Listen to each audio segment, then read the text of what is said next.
Hello, xin chào các bạn đã quay trở lại với kênh YouTube Review 5 phút. Ở cuối tập 238, ngay khi mọi người còn đang xôn xao thì Đoạn Đông Hà bất ngờ thông báo ứng viên loài người ngân hà đã đạt yêu cầu giải thế cờ.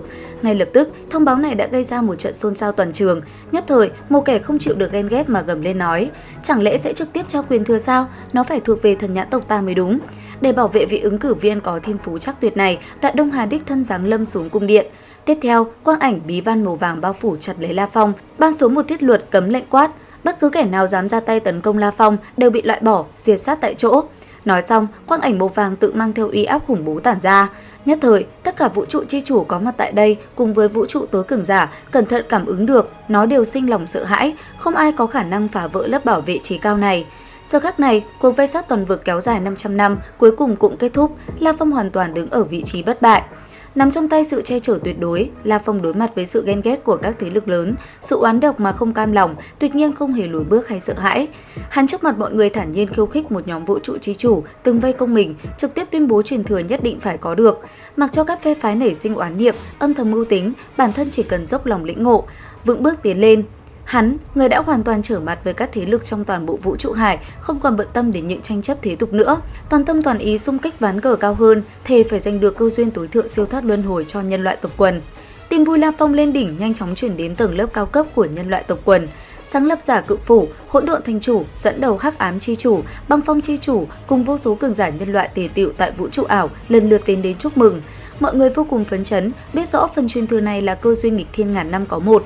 Một khi La Phong thành công thu được nguyên thủy vũ trụ nhỏ bé, nhân loại tộc quần yếu ớt sẽ có cơ hội vượt qua hai thánh địa lâu đời hơn, bước vào hàng ngũ đỉnh cao của vũ trụ hải. Các cường giả thi nhau dặn dò La Phong loại bỏ tạp niệm, chuyên tâm lĩnh ngộ, không cần bận tâm đến tranh chấp bên ngoài.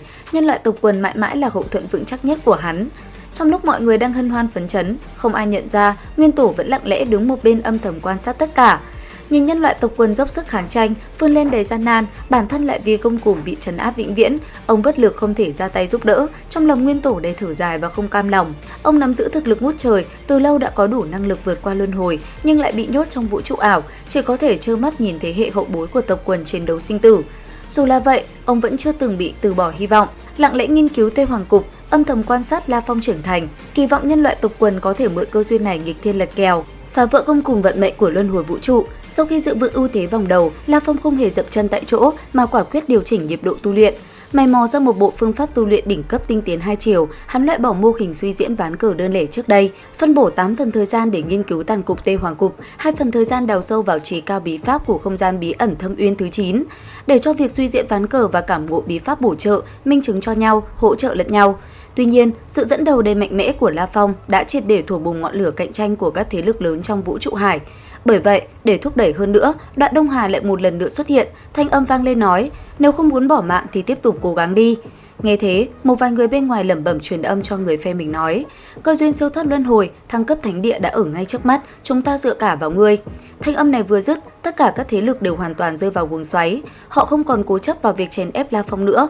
Các lộ thiên kiêu lần lượt tĩnh tâm khổ tu, dốc toàn lực xung kích vào bình cảnh thử thách tương ứng với tu vi của bản thân. Hành lang sinh tử hoàn toàn trở thành chiến trường vô thanh cốt lõi nhất của vũ trụ hải. Mỗi một thiên kiêu đều đang nỗ lực vì sự tồn vong và quật khởi của tộc quần. Và chẳng bao lâu sau, Đoạn Đông Hà lại một lần nữa xuất hiện, chính thức tuyên bố ứng cử viên thứ hai đạt tiêu chuẩn, đó chính là Bích Tuyết Tôn giả. Ngay lập tức, nó gây nên một trận xôn xao, ai ai cũng đều tập trung vào thử thách. Bởi vậy, người thứ ba rốt cuộc cũng thành công, đó là Tuyết Du, nữ hoàng trùng tộc. Đồng thời, người thứ tư giải được trò chơi cuối cùng cũng xuất hiện. Còn những người khác, tốc độ giải cục của những người này quá chậm, 3 kỷ nguyên kết thúc rồi mà vẫn chưa đột phá được bình cảnh thứ nhất. Bởi vậy mà chẳng bao lâu sau, Đoạn Đông Hà đã xuất hiện, thế là Đoạn Đông Hà liền vung tay một cái, đem những kẻ này toàn bộ tiêu diệt. Thế nhưng, Đoạn Đông Hà sở dĩ làm như vậy là bởi vì hắn đã đáp ứng lôi y ma thần. Cũng bởi thế mà nhất thời, không ít bóng người nổ tung trong những lồng da màu vàng của trò chơi. Thấy cảnh nguy hiểm, đệ thất chân chủ liền lấy ra băng nhai bảo cho người của thần nhãn tộc tiến vào trốn tránh. Mặc dù thất đại chân chủ lấy ra trí cường trí bảo băng nhai bảo, nhưng ở trước mặt Đoạn Đông Hà thì hoàn toàn không đủ nhìn. Trần nhân tộc căn bản không có khả năng đánh trả. Cuối cùng, toàn bộ vẫn lạc, bọn họ rớt lại hai món trí cường trí bảo là băng nhai bảo và chân thần giới. Cuối cùng là huyện Tâm Châu, 3 món bảo vật này đều rời vào tay Lôi Y Ma Thần. Có thể nói lần truyền thừa này, ngoại trừ La Phong ra, Lôi Y Ma Thần là người thắng lớn nhất. Trong tập tiếp theo, La Phong sẽ bắt đầu tiếp xúc với đao chi truyền thừa của Đoạn Đông Hà. Vậy thì liệu rằng tiếp theo tình hình sẽ còn căng thẳng thế nào? Theo dõi kênh YouTube Review 5 phút để biết thêm chi tiết các bạn nhé. Tập 239 đến đây là hết. Xin chào và hẹn gặp lại!